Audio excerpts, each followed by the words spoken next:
صباح الخير حبايب قلبي، ازيكم عاملين ايه؟ يا رب تكونوا بخير.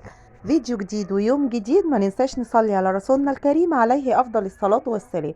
النهاردة اول يوم امتحانات الولاد، وطبعا نزلوا من بدري من الساعة 6. قلت بقى ايه، اقوم كده اتشجع وانفض الاوضة بتاعتهم واخلصها، لان الايام اللي فاتت كانت نومهم طبعا مش مظبوط، اللي يصحى متأخر واللي يصحى بدري، فمش عارفة اعمل فيها حاجة خالص، بقيت اسوي كده وخلاص. تمام، قلت بقى ايه، الفرش بقاله حوالي 3 ايام بقى، اشيله وايه واغيره كده. تمام. يلا نصلي بينا على الرسول، وتحطوا لي اللايك بتاعي، واللي اول مره يشوف قناتي يشترك ويفعل الجرس ويحط لي لايك فضلا منكم. تمام. تمام. إيه هنا بقى، هنفض بقى زي ما انتم شايفين كده التربو، هنفض السرير، المرتبه، مش عارفه ايه. المهم ان النهارده ان شاء الله هنفض الاوضه دي تنفيضه كويسه. عايزه اقول لكم امبارح بالليل الدنيا ادتها شتاء هنا في اسكندريه. مش عايزه اقول لكم، يعني يا دوبك نشرت الغسيل ودخلت، وانا عندي الهوا جامد قوي. يعني بدا ينشف لي الغسيل على بالليل، لقيت جوزي بيقول لي الحقي الدنيا بترخ. ففكرت بصراحه بيهزر، فانا قاعده بقى بقول له يعني إيه، بترخ ايه يا عم، ما خلاص بقى احنا لسه هنرجع للشتاء تاني. قال لي والله بترخ، لو حاطه غسيل ولا حاجه قومي شيليه. فبعدين بقول له ايه، انت عارفه لو ما لقيتهاش بتشتي، انت حر. قمت يا جماعه لقيت، لا ايه ده، في ايه؟ في ايه بجد؟ احنا صيف ولا شتاء يا جماعه؟ صيف ولا شتاء ولا خريف ولا ربيع ولا الواحد مبقاش عارف. اخفف الدنيا تشتي، اتقل الدنيا تحرر، ما بقيتش عارفه اركز انا. انا حاسه ان انا خلاص بقيت شبه الزومبي من كتر ما انا كل حاجه متلخبطه. فاهميني؟ عايزه اقول لكم بقى، رحت بسرعه جري على شايله، حطيت مشمع على الغسيل، والناحيه التانية من البلكونه رحت لماهم بسرعه، حطيتهم كده نطرتهم على الانتريه. بس يعني ما شتتش تاني، الجو صباح حلو وجميل، بس بصراحة ساقعة، مش عارفة في ايه. حد يقول لي يا جماعة في ايه، حد يقول لي الارصاد دي حاجة لله، يعني احنا بقينا في شهر 5 خلاص، يعني 5 قرب يخلص، في ايه؟ المفروض يعني شم النسيم خلص وعد، والعيد خلص وعدى. طب نعمل ايه تاني في الجو المعفرط ده، اللي صيف شتا شتا صيف ده؟ يعني مش عارفه. حطوا لي لايك عشان اعرف. حطوا لي لايك، متنسوش اللايك بقى. ولا انا لازم ادخل لكم الفيديو بحكايه عشان تحطوا لي لايك وتشاهدوا الفيديو يا جدعان؟ شاهدوا منه حتى يعني ولو 3 دقايق، ان هم يتحسبوا لي مشاهده يعني. إيه، جبر الخواطر على الله يعني يا جدعان. ربنا يسعدكم يا رب. يا ترى اولادكم عاملين ايه النهارده؟ امتحان تانية ثانوي، وانا كان عندي بصراحة تانية ثانوي، ولسه تالتة اعدادي ما بدأش، فكان عنده دروس بقى. بس امتحان النهارده العربي بتاع تانية ثانوي كان صعب، كان في تكات كده مش اللي هي، بس الحمد لله يعني، الحمد لله مادة وعدت، وربنا يا رب ما يضيعش تعب اولادنا كلهم. وعقبال يا رب المواد التانية كده تعدي على خير بإذن الله، وينجح اولادكم واولادنا جميعا يا رب.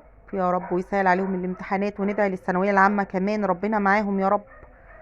بس بصوا بقى، خلصت الاوضه في مينت اهي، فاضل سرير واحد، ما فيهاش اي حاجه، يعني الموضوع مش صعب. ان احنا نقوم بقى اليومين الجايين امتحانات، فعايزين نقوم نتنشط، نقوم بدري كده، روتين نشاط اهو بنشطكم.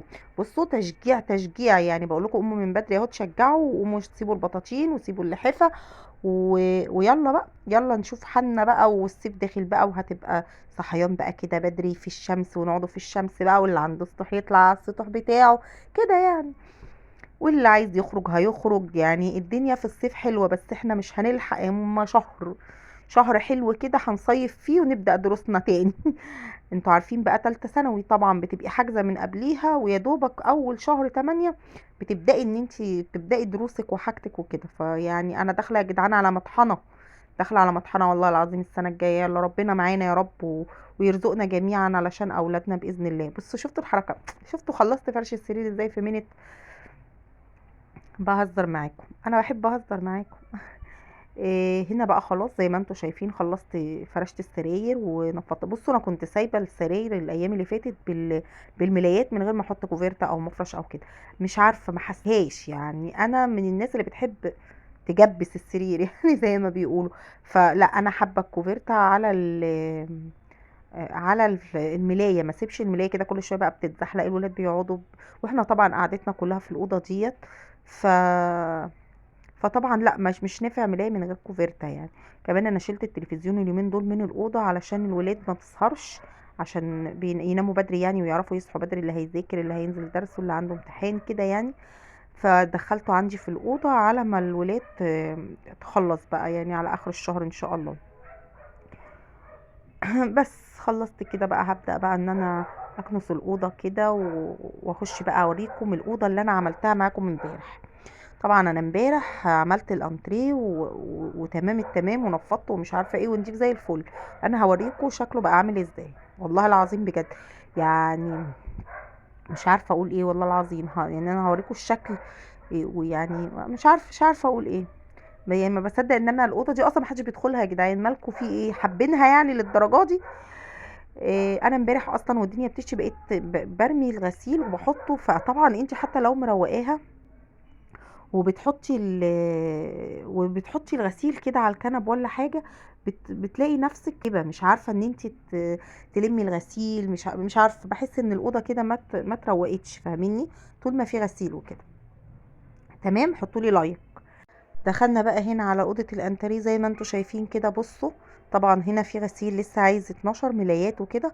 انا شلت بقى هنا المشمع، حطيته ينشف هنا يعني، كان نازل عليه الميه فحطيته ينشف هنا. وهنا بقى كنت هلم بقى الغسيل، كان نشف الحمد لله. هبدأ ألمه كده معاكم. اللهم صل وسلم وبارك عليك يا حبيبي يا رسول الله. صلوا على النبي كده، صلوا على النبي كتير كتير، وحطوا لي لايك كتير كتير يعني. الناس اللي عندي كده في القناة بحبكم في الله، والناس الجديدة برضو فوق دماغي. حطوا لي لايك، واللي اول مرة يشوفني يشترك في القناة عندي ويفعل لي الجرس فضلا منكم. انا هنا بصوا بلم الغسيل بقى، هلمه كله. الشمس جميله، بصوا الشمس عامله ازاي، الجو حلو جدا على فكره. بس برضو ساقعه يعني، عايزه اقول لكم في لا يعني في لسعه، لازم تبقي لابسه حاجه بكم، حاجه تدفينا يعني. ما ينفعش نقعد ان احنا مثلا باللبس الصيفي، لا. اللبس الصيفي اللي هو الخفيف اللي بنص كم الكلام ده، لا هتحسي بسقعه. وخاصه لو انت في دور عالي او الشقه بتاعتك بحري، لا مش عايزه اقول لك التلج اللي انا بعيشه فيه والله العظيم. يعني بقول لكم في الصيف والله مش بشغل مروح من كتر الهواء اللي بيدخل لي. انا مش بشغل مروح خالص، ما عنديش اصلا يعني. كانت عندي وباظت، واللي عندي اللي هي الستاند الصغيره حطاها تحت السرير، ما بطلعهوش لاني مش محتاجاها، فاهميني؟ ف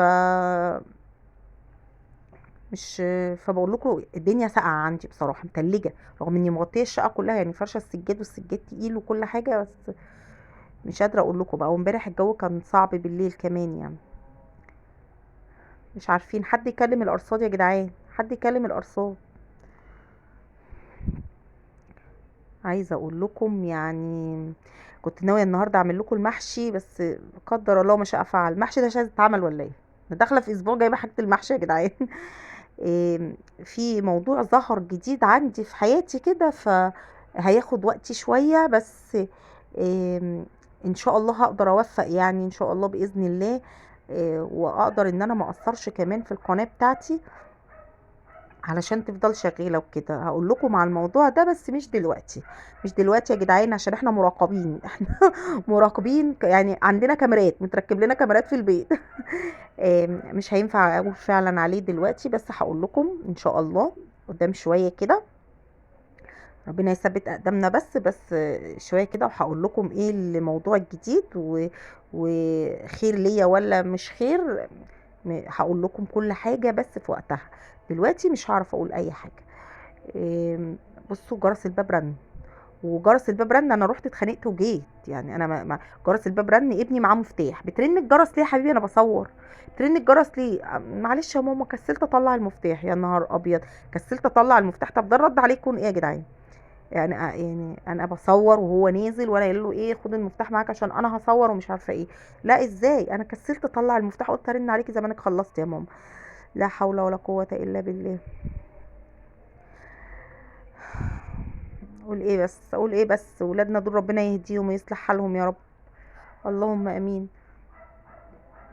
بس بقى لميت معاكم كده شويه الغسيل الحلوين دول اللي الشتاء نزل عليهم امبارح، بس لحقت الحمد لله. الحمد لله رحت طالعه بسرعه حاطه المشمع وتمام التمام. هطبق بقى شويه الغسيل دول وخلاص. وانا عندي بس، وانا نشرت يا جدعان ولا لسه؟ تصدقوا لا لسه، ولا لا نشرت صح؟ اه نشرت وربنا نسيت. اه نشرت معاكم الملايات دي. انا عايزه اقول لكم ان كل ما اجي اغسل الفرش الاقي هدوم، فاغسل الهدوم.